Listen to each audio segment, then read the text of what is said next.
Nagbabalik po ng balita, binayo ng malakas na hangin at ulan ng probinsya ng Cagayan dahil sa bagyong Vinta.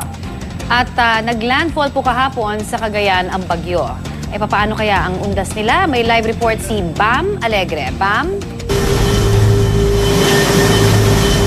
Connie, Igan, magandang umaga. Matapos nga maglandfall ng bagyong Vinta sa Santa Ana, Cagayan, buong gabi nakaranas ng masungit ang panahon ng lalawigan ng Cagayan, malakas na hangin at pugso ng ulan. Inikot natin kagabi yung mga kalsada ng Tuguegarao para tignan yung lawak ng pinsala. Yan nakikita ninyo sa inyong mga TV screen. Karamihan ay mga nabuwal na mga puno.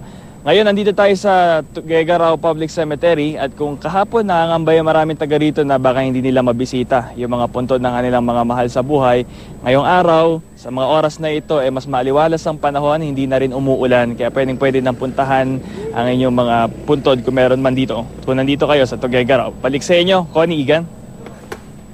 Maraming salamat, Bam Alegre.